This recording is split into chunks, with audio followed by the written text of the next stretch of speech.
Risky behavior. Do you know who? They outside and they acting up again.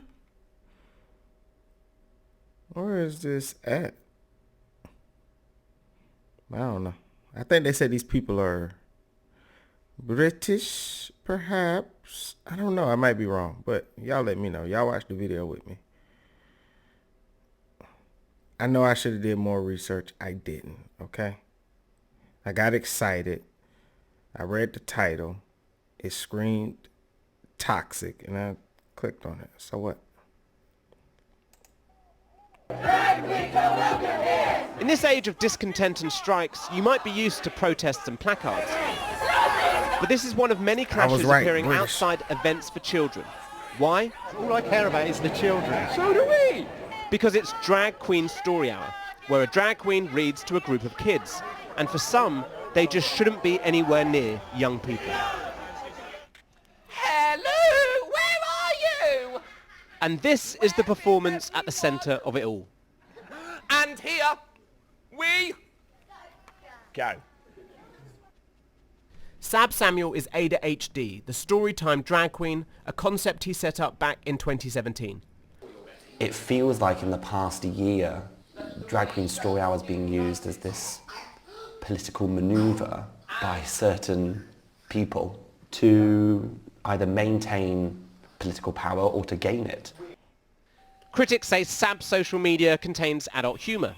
He says any such material was before he started Story Hour and has since been deleted. We went to a reading at St George's in Bristol, who say they took the appropriate safeguarding precautions and that Sab provided DBS checks and letters of recommendation.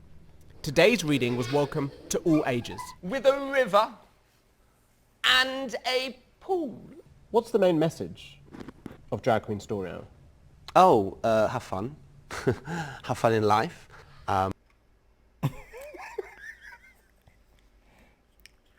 It ain't no message.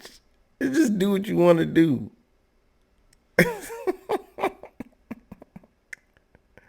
It don't make no sense being mad at that man because the parents the one that took the kids down there.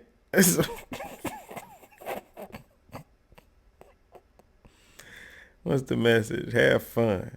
I think he just found a way to do what he like to do, which is dress up, and then do what else he like to do, which is act and tell stories.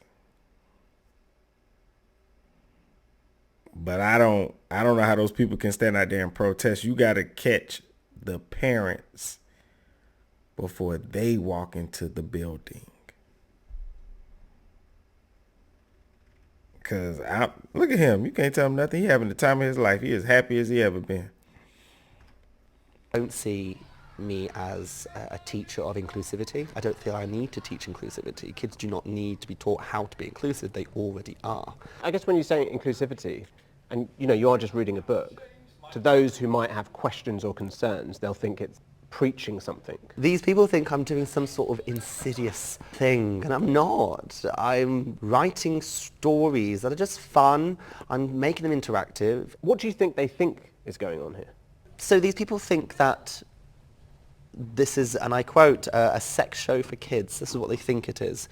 And I'm concerned for their thought processes in how they genuinely have gone from LGBT event to sex show for kids. To those people who aren't protesters outside, but perhaps they drag queens aren't for children's entertainment, what would you say? Mrs. Doubtfire. Pantomime. Eat it. After the reading, I talked with parents and... I don't know. He kind of had a point, I guess. Because Martin did dress up as Shanae. Jamie Foxx dressed up as Wanda. And, of course, he mentioned the Robin Williams as Mrs. Doubtfire. Man. Y'all people love Medea. Y'all love to see Tyler Perry dress up as somebody's old ghetto auntie. So I don't know. A lot of people done let they kids watch Medea. So, I don't know. I ain't taking my kids to drag time story hour, but I think some people, to that point, I can see some people, they fronting. Because they kids be looking at that stuff. And the intended audience about the event. Do you enjoy it? The children definitely enjoyed it because it was quite colourful and very interactive. We made the story really, really interesting.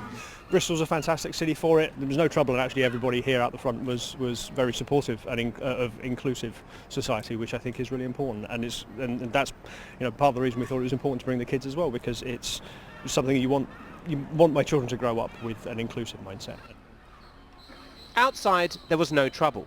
One man, who said he was a concerned local, but didn't say if he was for or against the event, did film from across the road. And while he didn't want us to show him, he filmed us. Hi guys. All right. Hi. Hello. Hi, we're from Channel 4 News. We're filming at the Drag Queen Story Hour. Later on, pro-LGBTQ+ protesters covered his camera. But I wanted to find out what the exact concerns are of those people who have protested against Drag Queen Story Hours. When I first found out that there was a drag story hour, obviously that's a concern because drag is adult entertainment.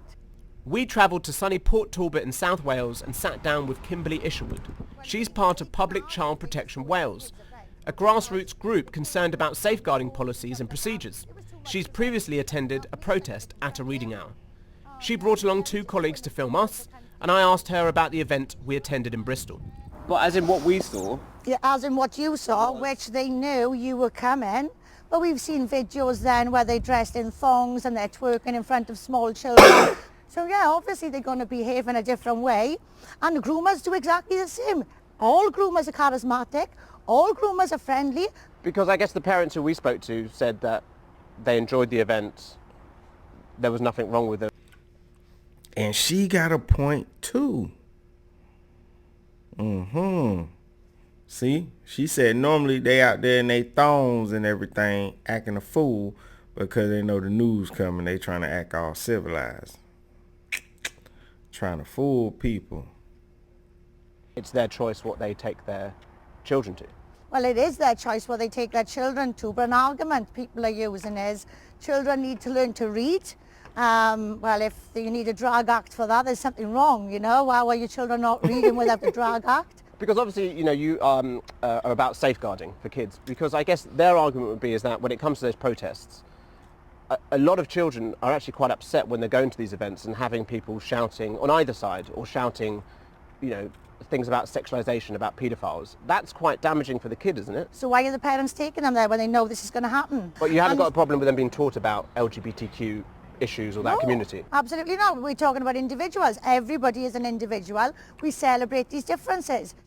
I asked Kimberly whether Drag Queen Story Hour was not simply like Panto, an annual British tradition incredibly popular with children and parents. It is nowhere near like drag. You don't think you can Drag is an adult entertainment. You cannot compare the two. I will not accept that argument, plain and simple. We shouldn't even be having this discussion, mind, as far as I'm concerned. Do you think that you should go to more of the events to understand them more? Or do you think I don't need to understand it. I know drag is adult entertainment. What is to understand? Throughout her interview, Kimberly referenced images she'd seen from a different drag queen event on social media. And at the reading we attended, there was no evidence whatsoever of any of the accusations she made. We saw no sexual humour, children were accompanied by their parents, and as we noted earlier, the venue carried out all the appropriate safeguarding checks. I love it, thank you. And so for now, neither side will stop either complaining or performing.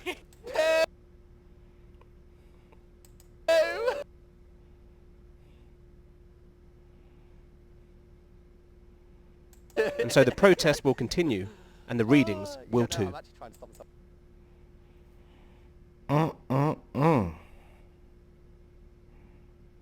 And there you have it.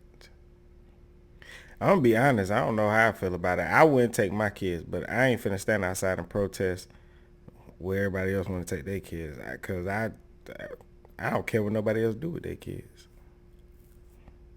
You want to take your kid up there? Cool. But I don't see the point in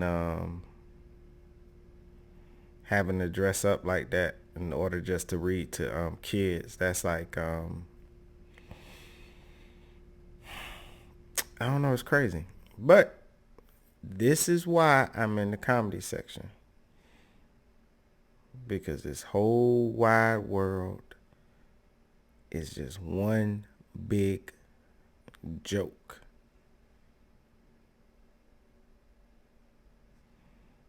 It's a world where a man wake up and he like, look, man, I'm going to dress up and I'm going to read the kids. And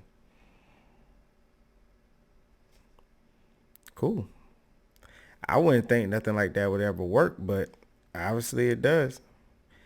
And you got people fighting to keep it that way too. So I don't know, man. Y'all comment down below. Let me know what you think. Risque behavior.